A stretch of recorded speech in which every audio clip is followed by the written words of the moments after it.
दोस्तों नमस्कार। महाराष्ट्र के पूर्व गृह मंत्री अनिल देशमुख ईडी की हिरासत में हैं। उन्हें करीब 13 घंटे की पूछताछ के बाद में गिरफ्तार किया गया था। ईडी लगातार देशमुख की चूड़ियां टाइट करके बहुत सारी चीजें बाहर निकलवाने की कोशिश में जुटी हुई है और इसमें ईडी को दोस्तों काफी हद तक सफलता भी मिलती हुई दिखाई दे रही है। दरअसल अब ईडी को ऐसी 13 कंपनियों के बारे में पता चला है जो कि अनिल देशमुख, उनके बेटों सलिल और ऋषिकेश देशमुख के सीधे कंट्रोल में थी। साथ ही 14 ऐसी कंपनियां हैं जो कि अनिल देशमुख के करीबियों के कंट्रोल में चल रही थी। मीडिया रिपोर्ट्स के हवाले से आ रही खबरों के मुताबिक इनमें कुछ शेल कंपनियां भी हैं। ईडी की जांच में दोस्तों ये बात निकलकर सामने आई है कि इन कंपनियों के बीच लगातार ट्रांजैक्शन हुए हैं। ईडी ने कोर्ट में दावा किया है कि इन संस्थाओं का इस्तेमाल कथित तौर पर अनिल देशमुख के गलत तरीकों से कमाए गए पैसे के इस्तेमाल के लिए किया गया था। अब इनसे जुड़े बैंक खातों की भी जांच की गई है तो पता चला है कि अनिल देशमुख के परिवार के मेंबर्स के जरिए अप्रत्यक्ष रूप से ये नियंत्रित कंपनियों से बड़े पैमाने पर पैसे का फ्लो हुआ है। यानी कि दोस्तों इंटेरोगेशन के साथ साथ अब चीजें बाहर निकल के सामने आ रही हैं देशमुख के हवाले से। इन कंपनियों की बैलेंस शीट और बैंक अकाउंट स्टेटमेंट की जांच से संकेत मिलता है कि इनमें से कुछ संस्थाओं का कोई वास्तविक व्यवसाय है ही नहीं। उनका उपयोग केवल फंड के रोटेशन के लिए किया जा रहा था, यानी कि नंबर 2 के पैसे को सही जगह ठिकाने पर लगाने का काम। ईडी ने इस संबंध में कई दस्तावेज भी अदालत में सबूतों के तौर पर पेश कर दिए हैं। अनिल देशमुख दोस्तों मुंबई के पूर्व पुलिस कमिश्नर परमबीर सिंह द्वारा लगाए गए 100 करोड़ रुपए की वसूली के मामले के आरोपी भी हैं। उनके खिलाफ में सीबीआई भी जांच कर रही है। हालांकि ईडी ने इनकी गिरफ्तारी एंटीलिया केस में गिरफ्तार बर्खास्त पुलिस अधिकारी सचिन वजे द्वारा वसूले 4.7 करोड़ रुपए के मामले में की है।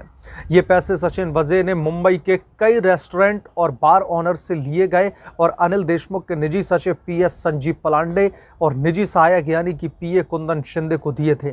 दोनों को ईडी अरेस्ट कर चुकी है। जांच में यह भी सामने आया है कि इस पैसे को एक शेल कंपनी के नाम पर ट्रांसफर किया गया और फिर उसे नागपुर स्थित एक चैरिटेबल ट्रस्ट श्री साईं शिक्षण संस्था के नाम पर ट्रांसफर कर दिया गया।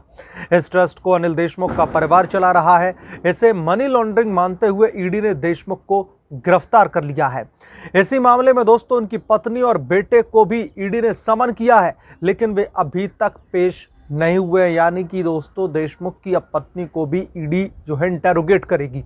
पिछले हफ्ते देशमुख की उस याचिका को बॉम्बे हाईकोर्ट ने खारिज कर दिया था जिसमें उन्होंने ईडी का समन रद्द करने की मांग की थी।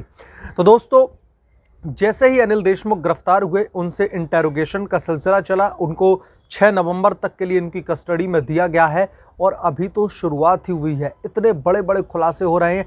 यकीनन इस वसूली रैकेट का हर एक पहलू, हर एक एंगल अब लोगों के जो है सामने निकलकर जो है आने वाला है, जिसका कई महीनों से मैं कहूंगा कि महाराष्ट्र की और देश की जनता इंतजार कर रही थी। मैं लगातार कमेंट सेक्शन देखता रहता था।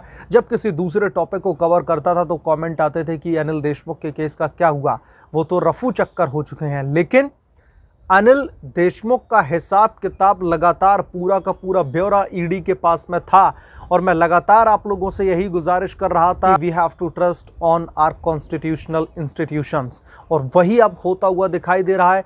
आखिरकार अनिल देशमुख को सरेंडर करना पड़ा। जब उनकी पूछताछ हुई मैंने उसी दिन ये दावा ठोक दिया था कि पूछताछ के बाद में देशमुख घर नहीं, अब सीधे जेल में जाएंगे, क्योंकि वो फरार लगातार भले ही चल रहे थे। उनके अगेंस्ट में जो तमाम सबूतों के पिटारे सीबीआई के पास में और ईडी के पास में इकट्ठे हुए हैं, वो इतने सारे स्ट्रॉन्ग एविडेंसेस को मात देकर अनिल देशमुख फरार नहीं हो सकते, यानी कि बच के नहीं निकल सकते थे। इसलिए उनका जेल जाना तय था।